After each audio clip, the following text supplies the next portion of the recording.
Apesar de pouca divulgação nos meios de comunicação, os protestos na Venezuela estão chamando a atenção de pessoas no mundo todo. A população do país, cansada da violência, impunidade, escassez de alimentos e produtos de higiene, resolveu protestar. Mas como acontece em todo o país onde o governo é esquerdista e totalitário, a repressão do governo venezuelano aos estudantes que protestam pelas ruas do país foi brutal. Utilizando-se da Guarda Nacional e dos chamados coletivos, Maduro ordenou que os manifestantes sejam duramente combatidos, inclusive utilizando armas de fogo contra a população, causando a morte de pelo menos 3 pessoas e a prisão de muitas outras. O que acontece na Venezuela é um triste episódio, mas devemos estar alertas ao fato de que a Venezuela de hoje pode representar a América Latina de amanhã.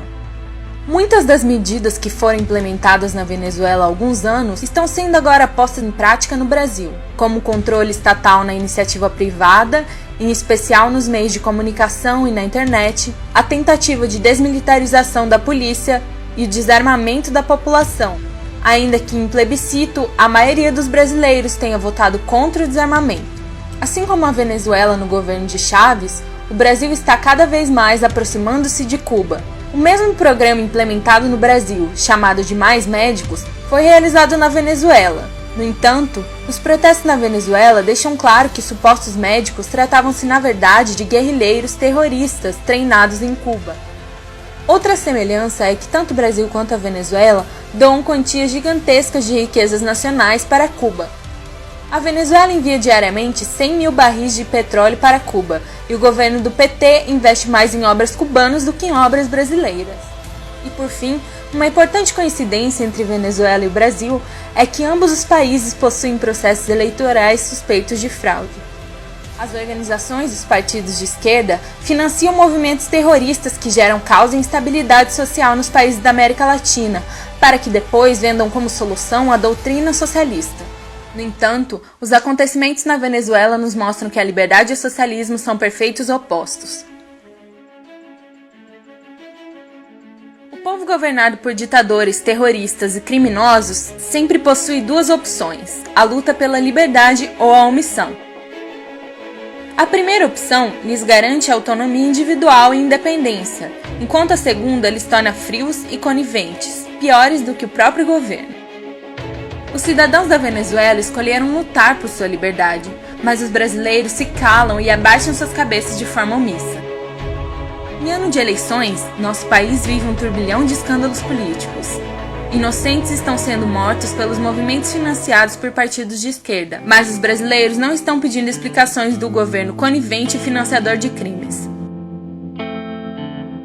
A América Latina precisa de ajuda, mas a mudança não virá de forma miraculosa e instantânea, e só será verdadeira se partir de cada indivíduo.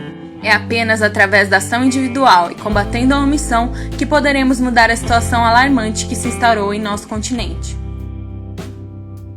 É importante que oremos pela Venezuela, mas também que oremos pelo Brasil e por toda a América Latina. Ajude-nos a combater a omissão, conquistando assim a nossa liberdade. Por isso, é tão importante que você se manifeste, pois os maiores inimigos da liberdade não são os ditadores, são os omissos. Os maiores inimigos da liberdade não são os ditadores, são os omissos. Os maiores inimigos da liberdade não são os ditadores, são os omissos. Os maiores inimigos da liberdade não são os ditadores, são os omissos. Os maiores inimigos da liberdade não são os ditadores, são os omissos. Os maiores inimigos da liberdade não são os ditadores, são os omissos. Os maiores inimigos da liberdade não são os ditadores, são os omissos. Os maiores inimigos da liberdade não são os ditadores, são os omissos.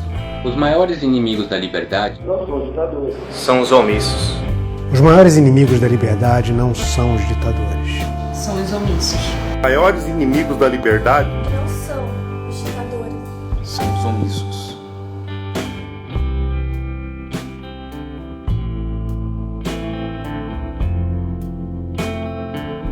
Se ficar calada, vai ficar igual Cuba.